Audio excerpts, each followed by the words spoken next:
দীর্ঘ 17 বছর পর সেই সুদূর কানাডা থেকে বাড়ি ফিরছে বাড়ির বড় ছেলে আদ্রিয়ান আহমেদ আদ্র। 10 বছর বয়সে পাড়ি জমিয়েছিল দেশের বাহিরে। মা বাবা সহ বাড়ির প্রতিটি সদস্যর চোখের মনি ছিল সে।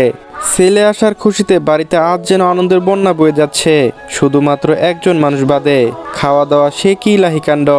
আদ্রর মা, পরিবারের বড় বউ মিসেস সাবিনা দৌড়াদৌড়ি করছেন দিক বেশি দিক। কি রান্না করবেন, কিভাবে কি করবেন যেন দিশে হারা হয়ে উঠেছেন।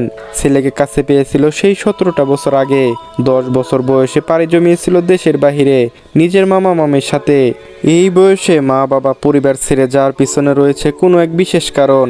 মিসেস সাবিনা এমন হন্য হয়ে ছোটাছুটি দেখে মিসেস সাবরিনা, সাবিনার ছোট বোন, যা দুই বোনের একই ঘরে বিয়ে হওয়ার সুবাদে একই বাড়িতে বসবাস তাদের। বোনকে এমন ছুটতে দেখে সাবরিনা যেন নিজেই হয়রান হয়ে উঠেছেন। প্রেশারের রোগী, এত স্ট্রেস নিলে তো সমস্যা, কিন্তু কে শুনে কার কথা। আপা, তুমি এমন করো না তো, শান্ত হয়ে একটু বসো, আমি আছি তো। রহিমা, খালেদা খালা, ওনারা তো আমাকে সাহায্য করছেন নাকি। কিভাবে বসি বল ছোটো, আমার ছেলেটা আসছে এতগুলো দিন পর, ওর জন্য আমাকে রান্না করতে হবে না নাকি। মায়ের হাতে রান্না কতদিন খায় না। মিসেস সাবিনার কথাগুলো বলতে বলতে চোখ দুটা ভিজে ওঠে।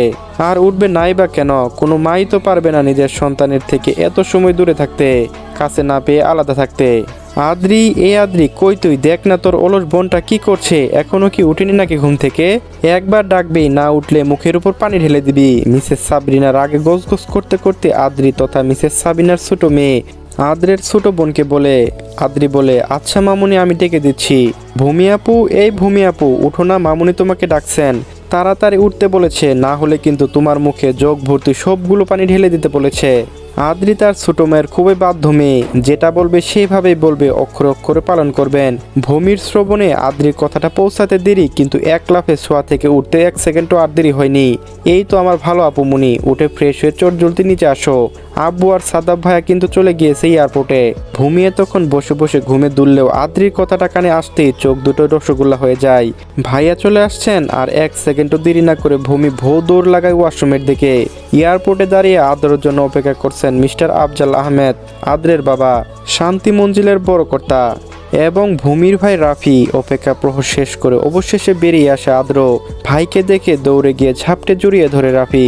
ছোটবেলার খেলার সাথী, দুইজনের মাঝে বয়সের তফাৎটা খুব একটা বেশি না। রাফি আদ্রের 2 বছরের বড় ছিল। ছোটবেলায় বাড়ি ছাড়লেও দুই ভাইয়ের অডিও ভিডিও কলে প্রায় প্রতিদিনই যোগাযোগ চলত। আদ্র ভাইকে ছেড়ে এবার বাবার কাছে এসে কৃত্রিম হাসি দিয়ে আলতো জড়িয়ে ধরে আলাপ শুরু করে দেয়। শান্তি মঞ্জিলে উপস্থিত সকলে দরজায় দাঁড়িয়ে অপেক্ষা করছে কখন তারা আসবে।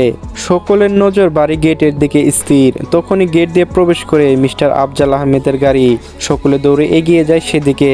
মিসেস সাবিনা ছেলেকে দেখার আগেই যেন আবেগ আপ্লুত হয়ে কান্নায় ভেঙে পড়েছেন। বাড়ির প্রতিটা সদস্যর চোখে পানি। হবেই বা না কেন, ছেলে যে সকলের চোখের মনি ছিল। যে ছেলে বাড়ি মাথায় তুলে রাখত, সেই ছেলেটা হঠাৎ পাড়ি ছেড়েছে। আদ্র গাড়ি থেকে নেমেই মাকে এসে সালাম করে মিসেস সাবিনা ছেলেকে জড়িয়ে ধরে কান্না শুরু করে দেন। যাকে থামানো এক প্রকার দায়ী হয়ে উঠেছে। যাই হোক, থামিয়ে নিয়ে আসেন ভিতরে। আদ্র এক এক করে সকলকে সালাম করে খোঁজ গল্প করেন। আদ্রি ভাইকে তো দেখেনি সরাসরি কখনো।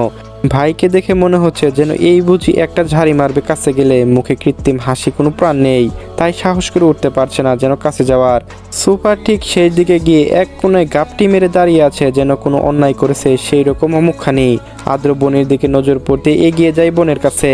কি হয়েছে তোর, কাছে আসছিস না কেন। আদ্র বোনকে কোমল কণ্ঠে কথাটি জিজ্ঞেস করে মাথায় হাত দিয়ে। আদ্রি কিছু বলে না, দৃষ্টি তার মেঝেতে, চোখ যেন উপরে তুললেই কোনো চুরিতে ধরা পড়ে যাবে। আদ্র বোনের মুখখানে উপরে তুলতে দেখে চোখে পানি। আদ্র আলতো করে হেসে বোনকে জড়িয়ে ধরে শান্ত করে। সবাই উপস্থিত থাকলেও নেই দুইজন মানুষ, ভূমি এবং ভূমির মা। আদ্র নিজের সবাইকে দেখতে পাচ্ছে।